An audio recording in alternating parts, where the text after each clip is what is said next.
আসসালামু আলাইকুম এভরিবডি। আমরা আজকে চলে আসছি একটা জায়গায়।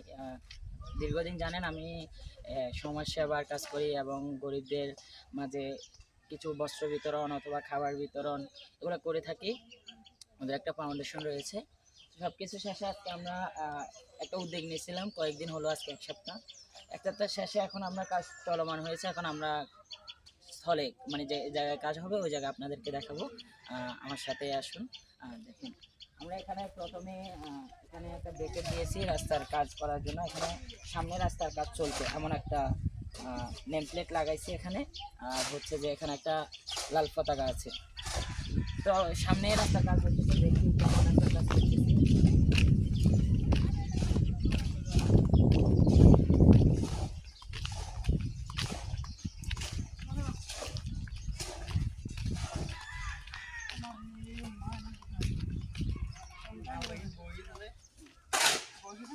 হলো এখানে ঢালাই কাজ চলতেছে। ভাইরা আজকে শুক্রবার দিনে ওনাদের এই দিনে কিন্তু ছুটি, সবাই শুক্রবারে ছুটি কাটায়। ওনারা কিন্তু ছুটি না কাটিয়ে আমাদের ডাকে সাড়া দিয়ে এই মানবতার কাজ দেখেন। উনি একজন এলাকার মানুষ, উনি কিন্তু এখন এখানে বসে আছে, সব কাজ ফেলে রেখে এখানে কাজটা দেখভাল করতেছে।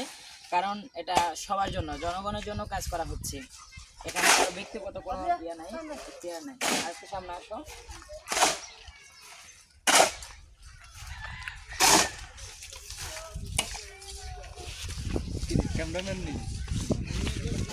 আসলে এই কাজগুলা সবাই চাইলে সবাই করতে পারে। এলাকার মেম্বার যারা বর্গ ব্যক্তিগণ রয়েছে তারা কিন্তু করতে পারে, কিন্তু তারা করে না। আমরা এই জন্য, আমি একজন স্টুডেন্ট এবং আমার সাথে আছে একজন ডাক্তার। দেখেন উনি নিজেও এখন ঢালাই কাজে এটাই হচ্ছে আসলে এই উনি নিজেই কাজ করতেছে। দেখেন আপনারা সরাসরি। এভাবে প্রত্যেকটা মানুষ যদি এই কাজটা, তাহলে দেশে কোনো সমস্যাই থাকতো না।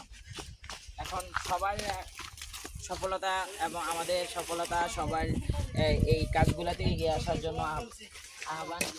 এবং যারা টিটকারি করে কথা বলেন তাদের জন্য বিনীতভাবে অনুরোধ, তারা এই কাজগুলো করবেন না। আসলে এখানে আমাদের নিজস্ব কোনো ইয়ে নাই। আমরা এখানে নিজেদের বাড়ি দরজা করতেছি না।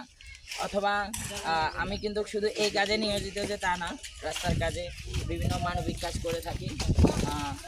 হঠাৎ করে মনে সাড়া দিল যে রাস্তায় এই টুকিটাকি ভাঙার কারণে অনেক অ্যাক্সিডেন্ট হয়।